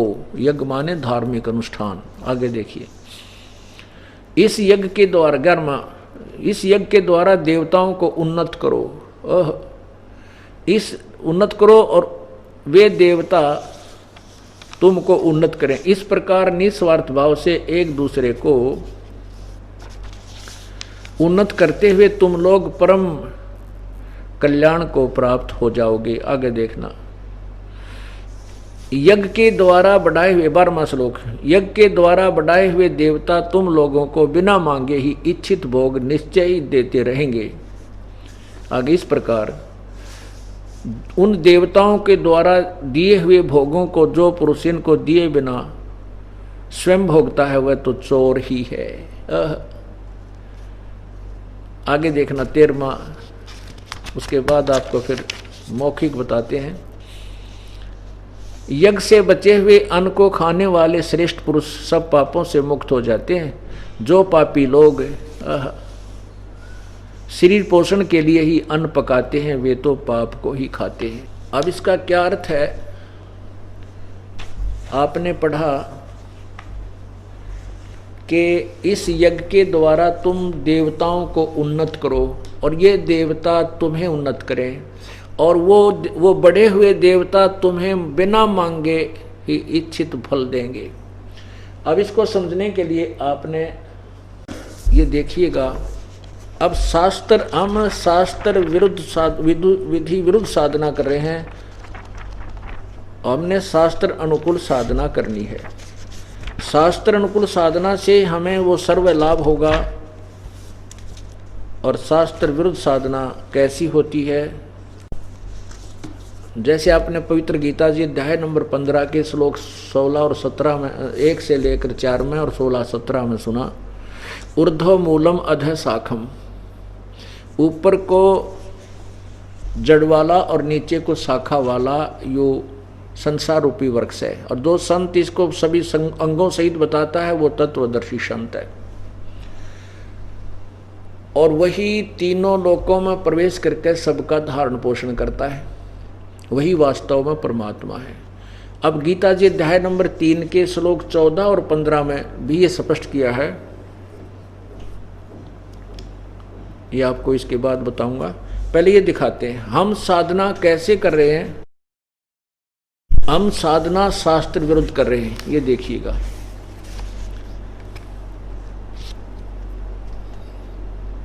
अब हम क्या कर रहे हैं? उन अज्ञानी अनजान संतों के द्वारा बताई हुई साधना। हमने एक आम के पौधे को गमले या मिट्टी में, जमीन में टहनियों की तरफ से गाड़ रखा है और टहनियों की पूजा कर रहे हैं। ये शास्त्र विधि विरुद्ध साधना है। ये प्रॉपर वे नहीं है पौधे को, प्लांट को बीजने का। ये कैसा, इसकी प्रॉपर विधि क्या है ये देखिएगा।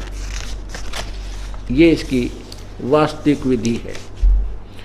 पौधे को जड़ की तरफ से जमीन में बीजना चाहिए और जड़ की सिंचाई करनी चाहिए, और इस जड़ की सिंचाई यानी पूजा करने से ये यहाँ से खुराक चलेगी, जड़ से फिर तना में आएगी। जड़ ये पूर्ण परमात्मा है, ये कबीर भगवान है, सतपुरुष है, और यहाँ से जड़ से खुराक तना में आएगी, ये अक्षर पुरुष में यानी क्षर पुरुष में, अक्षर पुरुष में परब्रह्म आई, यहाँ से फिर डार में आई इस ब्रह्म में, और यहाँ से फिर तीनों शाखा, तीनों देवा ब्रह्मा विष्णु महेश रूपी ये शाखा हैं, टहनियाँ हैं, ये देवता हैं।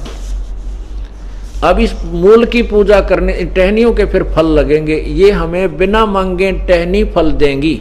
यदि हम इस मूल की पूजा करेंगे, जड़ की पूजा करेंगे, कबीर परमात्मा की पूजा करेंगे, तो हमारा जो हिस्से का जो हमारे गुण लाभ है वो यहाँ से चलता हुआ और टहनियों में आकर के यहाँ लगेगा।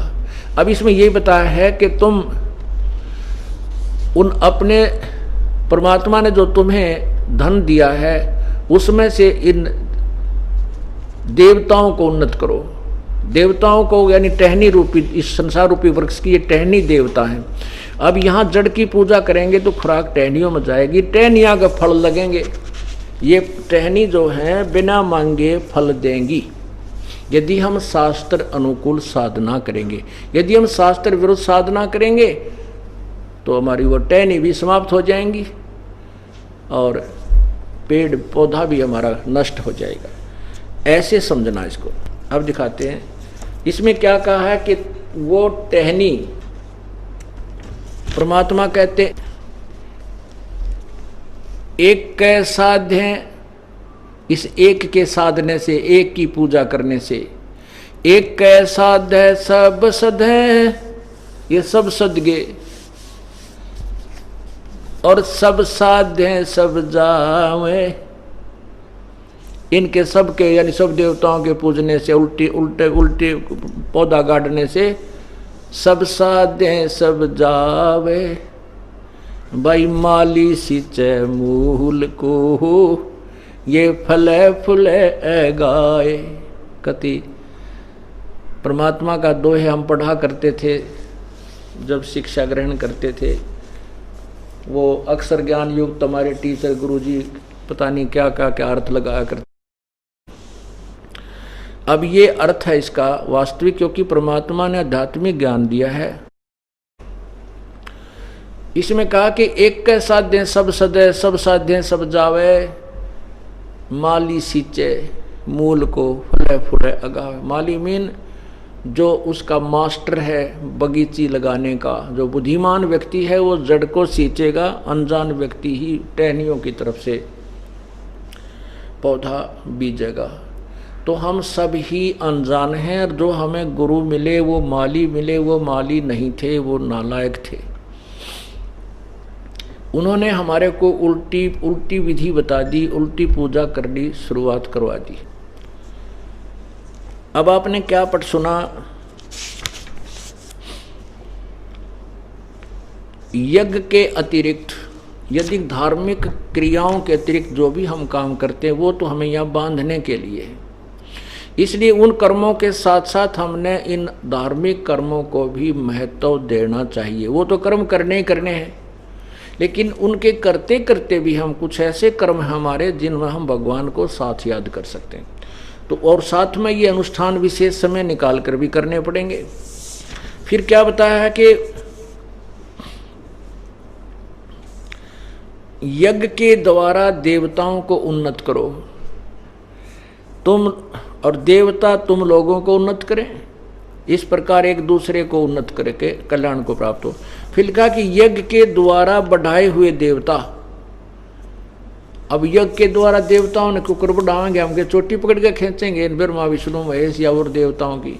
अब ये तरीका ये है कि हम उस मूल की पूजा करेंगे, जड़ की, और संसार रूपी वृक्ष पेड़ की पौधे की हम जड़ की पूजा करेंगे, मूल की तो टहनी बड़ी हो जाएंगी।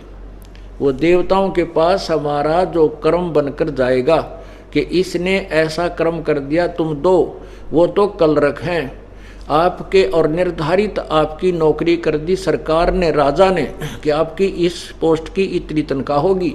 आप उस कर्म को कर रहे हो, ड्यूटी अपनी कर रहे हो, तो वो आपकी तनख्वाह बनकर कलर के पास जाएगी, वो आपको तनख्वाह देगा ही देगा। और आप काम नहीं करोगे, नौकरी नहीं करोगे तो अब्सेंट पहुंचेंगी तो आपको वो मिलेगा नहीं। तो यहाँ क्या बताया है कि यज्ञ के द्वारा बढ़ाए हुए देवता तुम लोगों को बिना मांगे ही इच्छित भोग निश्चय ही देते रहेंगे। उन देवताओं के द्वारा दिए हुए भोगों को जो पुरुष उनको बिना दिए ही भोगता वो चोर है। अब भगवान ने, हमने कभी किसी जन्म में भी शास्त्र अनुकूल साधना परम संत से लेकर की हुई है, वो पुण्य बन करके हमारा ब्रह्मा विष्णु महेश के पास पहुंचा हुआ है, और ये हमें फिर कर्म का फल दे रहे हैं। और उनके द्वारा जो हमें ये सुख सुविधा ये धन दे रखा है, यो कलर के निमित्त तो परमात्मा ही है, ये समझ गए होगे बुद्धिमान लोग, ऐसी ज़्यादा डिटेल की आवश्यकता नहीं। तो वो जो पेय हमें मिली है, उस पेय में से हम फिर पुण्य दान नहीं करेंगे, अर्थात भगवान ने जो हमें धन दिया है इसमें से 10वां अंश गुरु को दीजिए, जीवन जन्म सफल कर लीजिए। यही परमात्मा की वाणी बता रही है, अमृतवाणी सौसम वेद, और यही हमारे ये चारों वेदों का निष्कर्ष गीता जी बता रही है। तो कुछ ज्ञान तो दोनों का समांतर है, और जो ज्ञान वेदों में नहीं है उसके लिए कहा कि तत्वदर्शी संत से पूछो। वो और ज्ञान जो अन्य ज्ञान है वो भी हमारे सौसम वेद कबीर परमेश्वर की वाणी में विद्यमान है। जो दान आदि नहीं करते, विधिवत साधना और अनुष्ठान नहीं करते, धर्म नहीं करते पूर्ण संत के माध्यम से, वो चोर बताए हैं। फिर कहते हैं यज्ञ से बचे हुए अन्न को खाने वाले श्रेष्ठ पुरुष सब पापों से मुक्त हो जाते हैं। पुण्यात्माओं, ये पूरा विश्व के अंदर एक ही ऐसी साधना जो शास्त्र अनुकूल प्रारंभ है, और यहाँ पर सबसे पहले पूर्ण परमात्मा कबीर बंदी छोड़ को भोग लगाया जाता है। उसके बाद जो भोग से बचा हुआ शेष अन्न है सब बच्चों में वितरित किया जाता है। यहाँ उसी के बारे में लिखा है कि यज्ञ यानी अनुष्ठान से बचे हुए अन्न को खाने वाले श्रेष्ठ पुरुष सब पापों से बच जाते हैं। जो शास्त्र विरुद्ध साधना हम करते थे वो पाप थी, अब उनसे हम बच करके और इस विधिवत साधना कर रहे हैं तो हम सब पापों से मुक्त हो जाते हैं। और जो पापी लोग अपना पेट भरने के लिए अन्न पकाते और खाते हैं वो तो पाप खाते हैं, अर्थात जो पुण्य नहीं करते। अब निष्कर्ष निकालते हैं कि वो कौन है पूज्य देव जिसकी पूजा की जानी चाहिए। गीता जी अध्याय नंबर 3 के श्लोक 14 और 15 स्पष्ट कर रहे हैं कि संपूर्ण प्राणी अन्न से उत्पन्न होते हैं। अन्न की उत्पत्ति वर्षा से होती है और वर्षा यज्ञ से होती है। यज्ञ माने धार्मिक क्रियाओं से, और यज्ञ जो है विहित कर्मों से उत्पन्न होते हैं। विहित माने शास्त्र अनुकूल साधनों से ही धार्मिक क्रियाएं सफल होती हैं। और कर्म को तू ब्रह्मोद्भव यानी ब्रह्म से, क्योंकि हम सतलोक में कोई कर्म नहीं करते थे, बिना कर्म किए ही हमें वहाँ फल मिलता था। यहाँ काल के लोक में हमें केवल किए हुए कर्म का ही भोग मिलेगा, ये यहाँ का अटल नियम है। तो हम काल के लोक में फंसे, ब्रह्म के लोक में आए तो हमने कर्म करने पड़े। तो यहाँ लिखा कि कर्म इस ब्रह्म से उत्पन्न हुए, और ब्रह्म की उत्पत्ति इस क्षर पुरुष ज्योति निरंजन की उत्पत्ति अक्षर पुरुष यानी पूर्ण परमात्मा से हुई। और वो अक्षर वही दिव्य परम पुरुष, वो सर्वव्यापी सर्वगतम ब्रह्म, वो पूर्ण परमात्मा ही यज्ञों में प्रतिष्ठित है, वही धार्मिक अनुष्ठानों में पूज्य है। अब देखना, वो जड़ है, वो मूल है, संसार रूपी वृक्ष की मूल है, उसी की पूजा से लाभ होता है। देखना अब तीसरे अध्याय का 14 और 15 श्लोक आप देखिएगा। अध्याय नंबर 3 का यहां देखना, ये 14 और 15 यहां देखना। संपूर्ण प्राणी अन्न से उत्पन्न होते हैं। अन्न की उत्पत्ति वृष्टि यानी वर्षा से होती है, वृष्टि यज्ञ से होती है। ऊपर देखिए, यज्ञ धार्मिक अनुष्ठानों को तो विहित कर्मों से उत्पन्न होने वाले हैं, और कर्म समुदाय को वेद क्या लिखा है, ब्रह्मो उद्भव, ब्रह्म उद्भवम। इन्होंने यहाँ ब्रह्म का अर्थ वेद कर दिया। नहीं, राजा का अर्थ संविधान नहीं हो सकता। ब्रह्म का अर्थ भगवान होता है, वेद भगवान का संविधान है। तो इन्होंने ना ज्ञान होने से यहाँ ब्रह्म का अर्थ वेद कर दिया। ब्रह्म का अर्थ यहाँ पर ब्रह्म लिखो, यानी ज्योति निरंजन क्षर पुरुष। यहाँ ब्रह्म से उत्पन्न हुए ये कर्म हमारे लगे, तो काल के लोक में आए तो हमने ये कर्मों का फल भोगना पड़ा, कर्म करने पड़े। तो ब्रह्म से कर्म उत्पन्न हुए, ये देखना। कर्म समुदाय को तू वेदों से उत्पन्न, और ब्रह्म को यानी यहाँ वेद अर्थ कर दिया, गलत किया इन्होंने। यहाँ ब्रह्म को यानी इस क्षर पुरुष को, ज्योति निरंजन काल को, अक्षरम अविनाशी परमात्मा से उत्पन्न हुआ जान। इससे सिद्ध होता है कि वो सर्वव्यापी परम अक्षर परमात्मा ही सदा ही यज्ञ में प्रतिष्ठित है। परम अक्षर यानी गीता ज्ञान दाता से अन्य एक पूर्ण परमात्मा है, वही यज्ञों में प्रतिष्ठित है। वही यज्ञों में भगवान रूप में पूजा की जाती है, वही परमात्मा पूज्य है। उसके बाद हमारे कर्म बनते हैं, शुभ कर्म। वो कर्म जाते हैं ब्रह्मा विष्णु महेश के पास, इन देवताओं के पास, ये फिर हमें देंगे। यदि हमने शास्त्रानुकूल साधना नहीं की तो ये कुछ नहीं दे पाएंगे आपको। अब वो परम अक्षर ब्रह्म ही यज्ञों में प्रतिष्ठित है, यानी पूज्य है, वही मुख्य है। इसके लिए वो कौन है परम अक्षर ब्रह्म? ये गीता ज्ञान दाता अध्याय नंबर 7, गीता अध्याय नंबर 7 के 29 में कहता है, ये देखिएगा,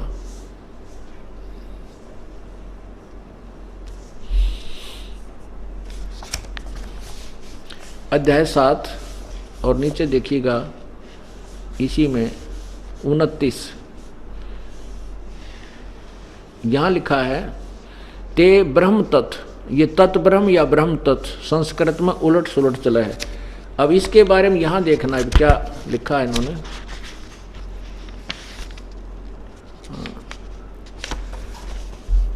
सातवें अध्याय के 29 का अनुवाद है कि जो मेरी शरण होकर का, गीता ज्ञान दाता कहता है कि मैं जो ज्ञान दे रहा हूं तत्वदर्शी संत की खोज करके उसके बाद जो इसको अपना धार्मिक अनुष्ठान करते हैं, जो मेरे शरण होकर जरा और मन से छूटने के लिए यत्न करते हैं, वे तत् ऊपर देखो ब्रह्म, फिर लाओ नीचे, ये तत् ये देखो, तत् उस और ब्रह्म माने ब्रह्म, उस तत् ब्रह्म यानी उस परमात्मा को, संपूर्ण अध्यात्म को तथा संपूर्ण कर्मों को जानते हैं।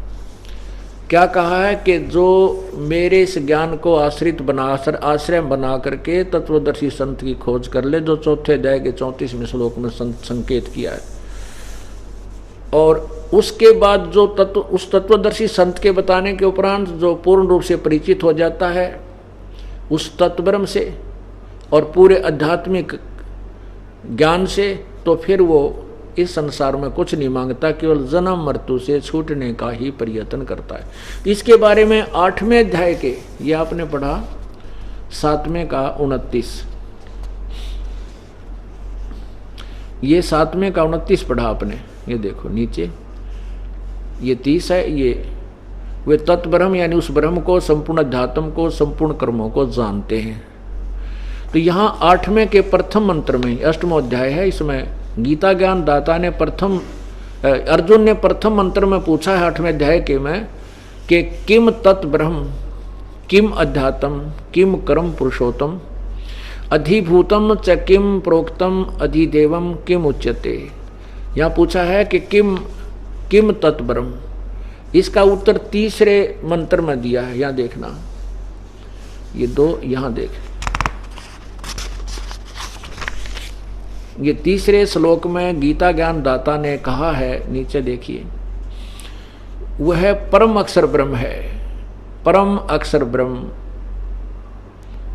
वह परम अक्षर ब्रह्म है, जिसके बारे में 7वें अध्याय के 29 में कहा है वो तत्ब्रह्म। तो इसी के बारे में तीसरे अध्याय के 14-15 श्लोक में कहा है कि वो परम अक्षर ब्रह्म ही, वो परम अक्षर, परम देव पुरुष, पूर्ण परमात्मा ही यज्ञों में प्रतिष्ठित है।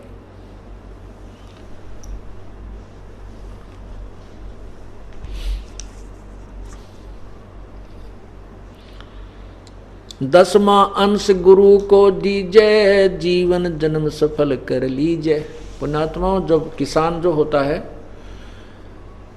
हमने खूब ऐसी स्थिति देखी, कुछ एक ऐसे गरीब किसान होते थे जिनके पास बीज बीजने का भी के लिए भी अपने घर से बची हुई कनक नहीं होती थी, ना गेहूं होते थे, ना ज्वार होती थी, ना बाजरा होता था। वो बच्चों को मोल लेकर के खिला रहे थे, फिर भी बीज भी वो उधार या ऋण लेकर के बीज अवश्य बीजते थे। उनको पता था कि बीज बीजूंगा, चाहे उधारा लूँ चाहे मोल ला के बीजूँ, यही मुझे धनी बनाएगा। और ऐसा ही होता था। फिर बढ़िया फसल लग जाती, वो उधार भी उतर जाती और घर में भी काम बढ़िया अच्छा हो जाता। ऐसे ही ये जो धर्म है, जो पुण्य है, ये आपने बीजना पड़ेगा। चाहे एक रोटी कम खाओ, क्योंकि हम इतने निर्धन हो गए, युगों युगों के इस काल के जाल में भरमते भटकते, शास्त्र साधना करके दोषी हो गए और गलत पाप कर्मों की गठड़ी बांध ली, पुण्य कोई बना नहीं। अब पुण्य बनाने का समय मिल गया, विधि मिल गई।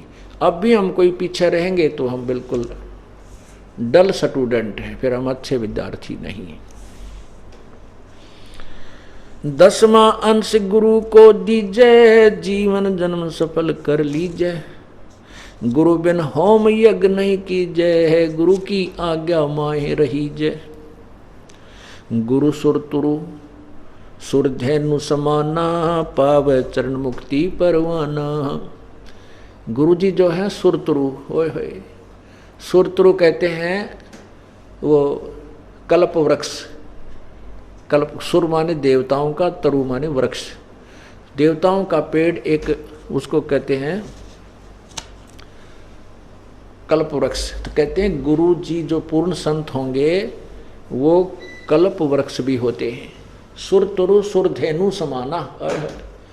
गुरु जी में दोनों ही गुण है। कामधेनु होती है देवताओं की गाय, जो उनको प्रार्थना से जो मांगते हैं वो देवता लोगों को प्रदान करा देती है।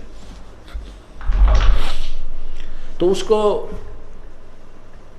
तो गुरु जी में वो गुण भी बताए हैं कि गुरु सुर तुरु सुरधेनु समाना और पावे चरण मुक्ति परवाना। है अब जैसे सुर तुरु कल्प वृक्ष तो केवल खान पीन की चीज देगा, ऐश्वर्य के साधन देगा, ऐसे कामधेनु भी, लेकिन गुरु जी के अंदर वो तो गुण है ही है और फिर मोक्ष देगा, ये और एक्स्ट्रा गुण है गुरु सतगुरु में।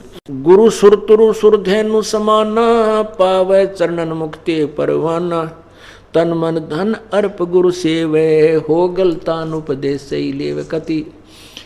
गुरु जी जब धारण करे, तब धारण करे जब आपका पूर्ण विश्वास हो जाए कि अब ये मार्ग मुझे सही मिल गया।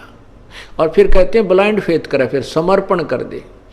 तन मन धन अर्प गुरु सेवे, हो गलतान उपदेश से लेवे, सतगुरु की गति हृदय धारे, और सकल बकवाद निवारे। फिर कोई भी कुछ कहे, ये साधना ठीक नहीं, ऐसे कर ले, ऐसे नहीं, ऐसे कर ले, चाहे आपका मन भी पुराने रंगों ने फिर उठा के पटके, कहते नहीं, सब बकवादों को एक तरफ रख दे, गुरु की जो भी आज्ञा है उसी का पालन कीजिए।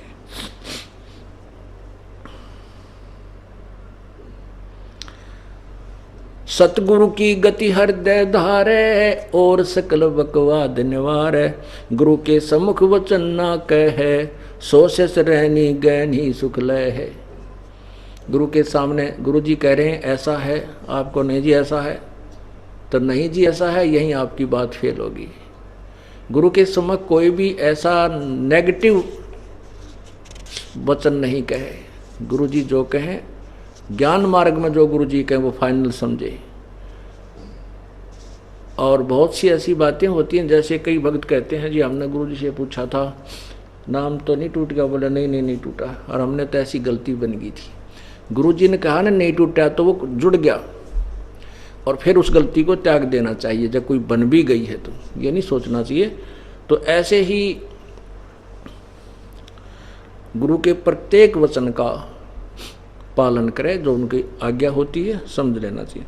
गुरु से शेष करे चतुराई, सेवाहीन नरक में जाई।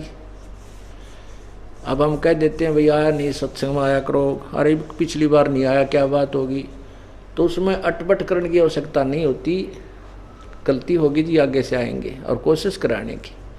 झूठ नहीं बोल रहा है, नहीं हो गया था, नहीं, ये फिर यहाँ हम फेल होने लग जाते हैं। हम तो बार बार कहेंगे, क्योंकि टीचर का फर्ज बना है, जो विद्यार्थी अब्सेंट रहता है ज़्यादा उसको टोकेगा, भाई क्यों नहीं आया कर, नहीं तो बात बिगड़ेगी, तेरे लेक्चर कम हो जाएंगे। तो हम तो बार बार टोकेंगे कि आप अवश्य आओ। पर वही बात है, जितनी जमानत आपकी परमात्मा लेते रहेंगे, आप जितनी श्रद्धा रखोगे, उतने दिन की जमानत परमात्मा ही लेगा। फिर आपको काल के कोल्लू तो छुटवा के लाओगा, यानी छूट सकता उस परमात्मा के हुक्म बिना। उसका हुक्म जब होगा, जब हृदय से आत्मा रोएगी। आत्मा का साथी है वो, मन का साथी नहीं है। शिष होए सर्वस नहीं वारे, हिये कपट मुख प्रीत उचारे। ऊपर तो मीठा बोला, अंदर से कपट रखे। सो शिव जो जीव कैसे लोक सिधाई, बिन गुरु मिले मोहे ना पाई। कहते गुरु के मिले बिना, गुरु से तू मेरे जैसा भाव नहीं बना लेगा, तब तक तू मुझे प्राप्त नहीं कर सकता। शिष होए सर्वस नहीं वारे, हिये कपट मुख प्रीत उचारे। सो जीव कैसे लोक सिधाई, बिन गुरु मिले मोहे ना पाई। गुरु से कपट करे चतुराई, सो हंसा भव भर में आई। गुरु से कपट शेष जो राखे, यमराज जाके मुगदर चाखे। जो जन गुरु की निंदा करही, शुक्र समान गर्भ में पढ़ही। गुरु की निंदा सुने जो काना, ताको निश्चय नरक निदाना। अपने मुख निंदा जो करही, परिवार सहित गर्भ नरक में पढ़ही। गुरु को तजय भजय जो आना, ता पशुआ को फोकट ज्ञाना। गुरु के अतिरिक्त आप किसी में और आस्था रखते हो, किसी देव में या अन्य में, तो उस पशु को कहते फोकट ज्ञान है, वो ज्ञान नहीं है उसको। गुरु से बैर करे शिष जोई, भजन्ना सुर बहुत बिगोई। पीढ़ी सहित नरक में पढ़ी, गुरु आज्ञा शिष लोप जो करही। चेला अथवा उपासक होई, गुरु सम्मुख ले झूठ संजोई। निश्चय नरक पड़े से सोई, वेद पुराण भागत सब कोई। परमात्मा कहते हैं जो गुरु के सामने अटपट करता है, छल कपट करता है, कहते वो पार नहीं हो पाओगा। कति सच्चे हृदय से गुरु के सम्मुख ऐसा समझो कि हम भगवान के सम्मुख जा रहे हैं। 10 साल ये रिहर्सल करनी है आपने, नहीं तो फिर हम ऊपर तो पटक दिए जाएंगे। और फिर वहाँ के पटके हुए कहते हैं फिर जल्दी सी नहीं संभाले जाएंगे। सम्मुख गुरु की आज्ञा धार है और पीछे तो सकल निवार है। मुख पर तय कर ये हाँ जी और बाहर जाते अपने हिसाब से सोचो नहीं ऐसे क्या फिर देखेंगे। कहते हैं वो सम्मुख गुरु की आज्ञा धार है और पीछे ते सकल निवार है। सो से घोर नरक में पढ़ी रुद्र राध पीवे नहीं तरही। मुख पर वचन करे परमाना घर पर जाए करे विज्ञाना। गुरु के सामने तो हाँ भर ले यश कर दे और घर जाकर नो के इतना के दान होया करे नो कड़ा उसके है रोज कैसे जाऊँ अगर हैं तो कहते इस तरह की विज्ञान नहीं बनावे, अपने आप को सियाना नहीं बनना भगवान से ज़्यादा। ठीक है नहीं आ जाता है अर्ज करे भगवान दिन दियो मैं भी आऊँ आपके चरणों में। यही अर्ज करता रहे परमात्मा, वो दिन देना है परमात्मा। आप हमें छुट्टी दिलाना इस काल के दिन देते हैं ताकि हम आपके वचनों का पालन कर सकें। जहाँ जावे ता निंदा करही सो शिष क्रोध अग्नि में जरही। ऐसे शिष को ठाहर नाही गुरु विमुख लोचत है मन माही। वेद पुराण कहें सब साखी साखी शब्द सब यूं बाकी। मानुष जन्म पाए कर खोवे सत्य गुरु विमुखा युग युग रोवे। गरीब गुरुद्रोही की पैड़े पर जय पग आवे बीर। 84 निश्चय पड़े सतगुरु कहें कबीर। जो अपने गुरुदेव की निंदा करता है उसके पास बैठना भी नहीं चाहिए आपको। उससे मिलने के लिए भी नहीं स्पेशल जाना कभी जाना चाहिए। और कोई घर में हो जा भाई बहन पत्नी पति तो कहाँ जाए नहीं। उसके लिए कहा कि सुनकर भी नहीं सुने उसकी कही हुई बातों पर अमल नहीं करे तो उसकी पैड़ पे पैड़ नहीं धरी आपने, उसके पग चिन्हों पर नहीं चले आप। कहते हैं गुरुद्रोही की पैड़ पर जय पग आवे बीर। 84 निश्चय पड़े सतगुरु कहें कबीर। गुरुद्रोही निकम्मा आदमी जो गुरु जी की निंदा करता है ऐसे सतगुरु की, कहते हैं उसकी आमा आनी मिलावे बिल्कुल भी नहीं। तो कहते हैं 84 लाख फिर नरक में जाओगे। परमात्मा साक्षी कह रहे हैं गरीबदास जी के मैं कबीर परमात्मा की साक्षी करके कह रहा हूं। ये भगवान कबीर साहब ने मुझे बताया।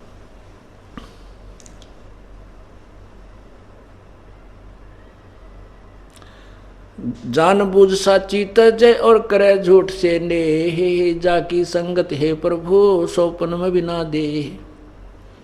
जो जानबूझ कर बकवाद करे ऐसे सच्चे मार्ग न छोड़कर दूर चला जाता है आन उपासना में लगता है, कहते हैं उसकी संगत तो स्वप्न में भी नहीं करनी चाहिए।